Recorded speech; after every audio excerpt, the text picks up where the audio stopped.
to get back into where we were holding.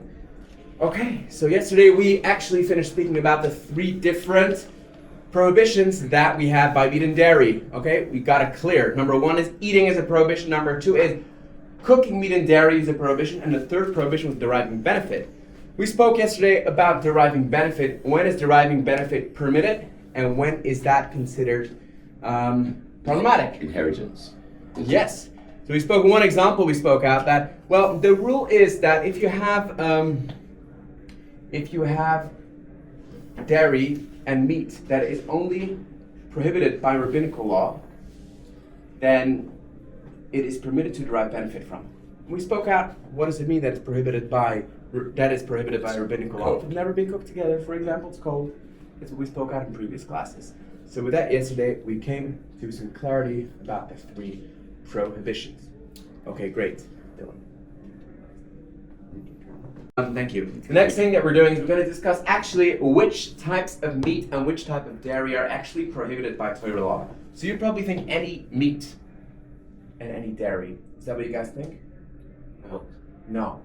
If an animal has completely split hooves, they choose cut as a permitted animal to eat. Yeah. Land animal. Yes. Birds, no, it's a little different. The animal lists birds, doesn't give you how the physical features are.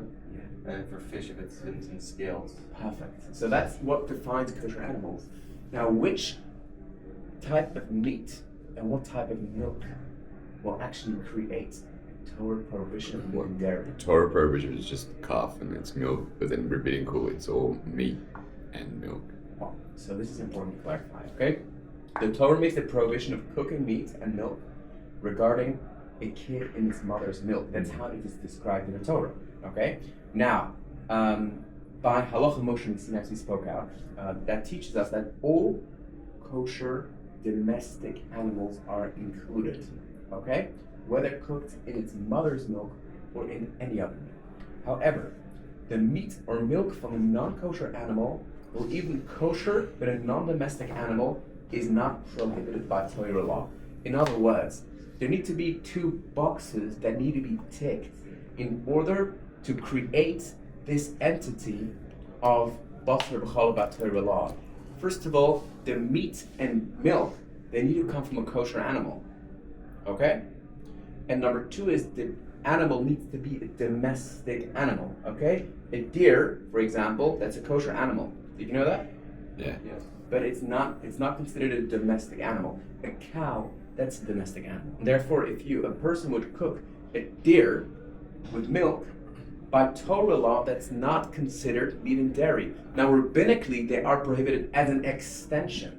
But it's important to understand what actually is included in a Torah prohibition, what fits in a box of Torah prohibition, and what is out that box, what is not included in that. So that's what we're saying. There need to be 2 conditions. One of them is it needs to come from a kosher animal, the milk needs to come from a kosher animal, and the animal itself needs to be kosher. I mean, if a person cooks pig in milk, so the cooking is not going to be a Torah prohibition. Eating it is not it's a prohibition of eating pig, but it's not the prohibition of eating meat and dairy together. You understand what I'm saying? So that's what we're saying. Number 1, it needs to be a kosher animal. It doesn't have to be slaughtered in a kosher way. As long as the meat comes from a kosher animal, and the milk comes from a kosher animal, and the meat comes from, and the meat and the meat and milk come from a domestic animal. When you have those 2 boxes ticked, then you have a situation of meat and dairy. Okay? So therefore, if a person takes a piece of steak and some milk, domestic animal with milk from a cow, there you go. You have 2 boxes ticked. Number 1, it is from domestic animal. Number 2, it's kosher animals. There you go. If you cook that, you got a real Torah prohibition. Anything else is going to be an extension by rabbinical law. What do you mean domesticated animal? Is the animal itself? The animal itself. So let's say I have a steak and I cook it in deer milk. That's not a Torah prohibition. No. Because it's not the animal itself. Correct. So it's not a prohibition because the milk came from a domestic animal. It came from a non-domestic animal. But deer can be domestic. I don't think a deer by Torah law is not considered a domestic animal. Okay, so let's say you have a cow, you have steak from the cow, then you put milk from a bull. It's domesticated. But boar is not Bull. Yeah, but I think that's still considered It's domestic. still considered domestic.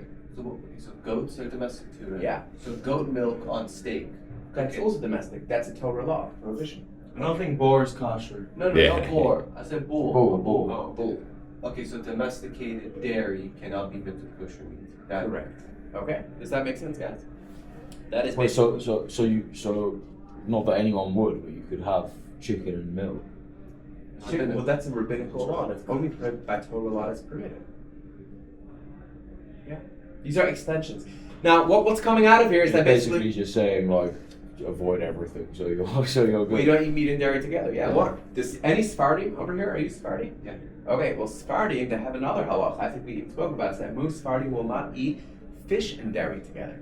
You can have it separately. Like Yes. you can have like salmon and right after ice cream. Correct. But you can't have it in one dish. Some- Tuna melt. I think They don't have Moroccans. tuna melts? I think Moroccans do it. What? I think if you said Persians, like I'm Maybe. Persian, we usually don't. No tuna mountain, right? And my sister, she married a Sephardi. She wanted to have a bagel with lox and cream cheese. Oh, I haven't.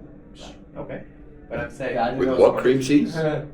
smoked salmon. It's not I like don't know. What do you call it? I think it's lobster cream cheese. Lobster cream Who cheese. said that? I can't. No. Well, That's what yeah. Americans call it.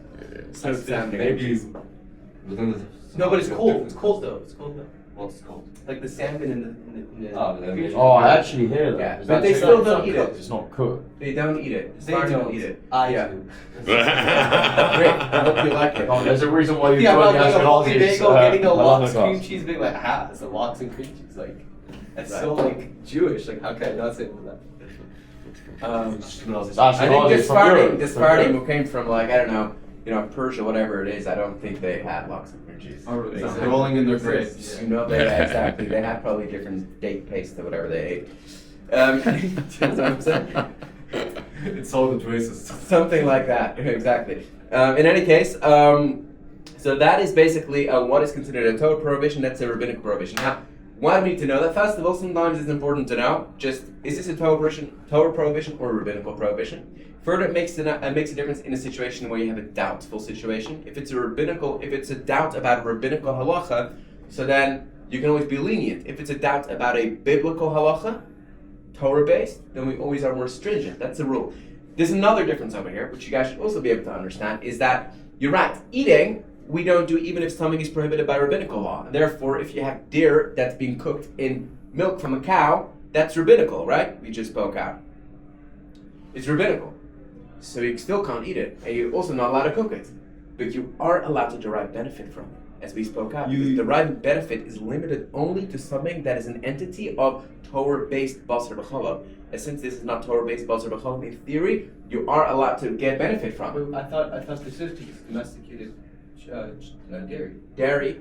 Yeah, but let's say that you're a deer. You're cooking a deer that's non-domestic animal in cow's milk. So the animal is non-domestic. So that's considered a rabbinical entity of Basar BeChalav. Now you may derive benefit from it, as we spoke out yesterday. You're also allowed to make a mixture of it and smear it on your skin. Of rabbinical, yes. In Gemara, it says you're Um, allowed only- to make a mixture of it and put it on your skin. Only if it's a rabbinical, because you're benefiting from it. It means only if it's a rabbinical entity. Yes. Only if it's of rabbinical. Okay, I never Well, tried. what do you mean beneficial? Like, how is it going to benefit? Selling it. Selling it. Oh, I see. I see, You I want see, to I have a see. factory that, if you want to have a factory and you want to sell meat, Cheeseburgers. steaks that have been cooked in cow's milk, you may not derive benefit from that. But if it's going to be deer that's been cooked in milk, so then you may derive benefit from it. Why? You're It's allowed to have a rabbinical prohibition, so you're allowed to derive benefit from It's it. Torah. As we spoke about yesterday, correct. Deriving benefit, that third prohibition is limited to something that is a Torah-based prohibition only. Why did the rabbis say that you could derive benefit from rabbinical prohibitions but not Torah? Because Torah understands why not rabbinical? Why don't they extend it to say you can't even derive benefit from rabbinical prohibition? Why didn't they extend it? Great question. We have to know why. Maybe they didn't feel it was necessary to go that far. Because that really goes to our next point, really, is that we see that there, specifically when it gets to meat and dairy, there is a tremendous amount of rabbinical extensions. And like that, we need a little bit of perspective on that also, because you may think to yourself, goodness, like this goes really far. Like we'll even see that, if we'll speak out later when we go more into the details, we'll go very practical, but like if you have bread, challah, let's say, that was used during a meat meaty meal, for example, Shabbos morning, and you had some challah left, and you want to use that later on to put some cheese on it, you're not allowed to. Because there's a concern that during the meat meal you may have come in contact with some meat, whatever it is. We're going to be speaking about a lot of those different things, leftovers, and have to do different tablecloths, two people eating opposite types of food on the same table. These are a lot of things that you need to be aware of. But why so many extensions? Why so many rabbinical extensions? And I think we mentioned this yesterday also, is that the reason why this is because meat and dairy is the only area in the laws of kashrut that can be super confusing and a person can easily mess up. Because if a person is committed to keep kosher, they'll make sure not to get non-kosher ingredients. They'll make sure to have only kosher food in their house. But meat and dairy is different because every person, however kosher you are, you're going to have meat in your house, kosher meat. You're going to have kosher dairy in your house. So this is where the issue starts, is that if you don't have proper separations and real good boundaries in place, then you will mess up. So that's why this may appear to go against the rabbi's reluctance to impose just extra boundaries. That's not a thing we want to do. We don't just impose extra boundaries. We only have boundaries in place when the rabbis felt there was a real need for it. So I'm saying in this area they felt there was a real need for it, because in one kitchen, if you don't really separate things properly, then you can easily mess up. That is the basic reason of that. Explains in many different sources. Okay. Now that we have finished with the introduction and speaking about the three different prohibitions and what is included in the Torah-based prohibition of meat and dairy, I would like to start with some practical halachas. Within our practical halachas, we're going to be speaking about many different things. We're going to be speaking about two people eating together at a table.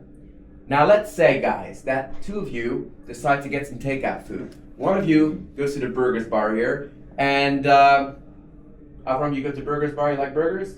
I never went. You never went. So let's say you go to burgers bar, and Dylan, you say, nah, I'll go for a bagel. Cream cheese Holy and bagel. lox. Holy Bagel, across the road. You ever go to Holy Bagel? No. Never been.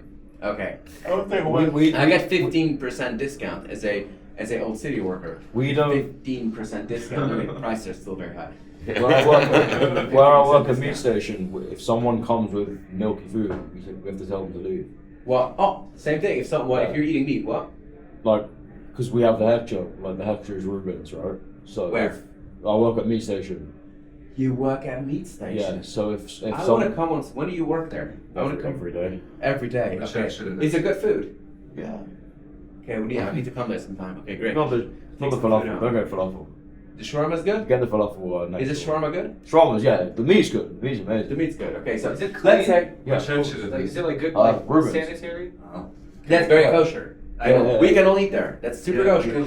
Okay, so But if someone comes with a Yes. milkshake or something, we have to tell them to leave. yes, it, have you like, been we're told not- that? No, I have But to that's tell the them. thing. Like, No, but were you given that instruction? we're Yes. not allowed. We'll get shut down. For the reason that we're We'll speaking lose about that now. If you are at, yes, exactly. That's basically the problem we're speaking about now. Is that if you, for example, you get to Holy Bagel, get a dairy bagel with some cream cheese, and you have your meat station meat, and you both sit at this table, are you allowed to do that or not? Okay, No. so we need to There needs to be clarify that. separation. There needs to be some sort of separation, and I'm going to speak on exactly what those separations need to be. This is something that very often happens specifically in a setting here in yeshiva with students to get different foods. Very, very typical. Also, when a person eats alone, these things can also happen.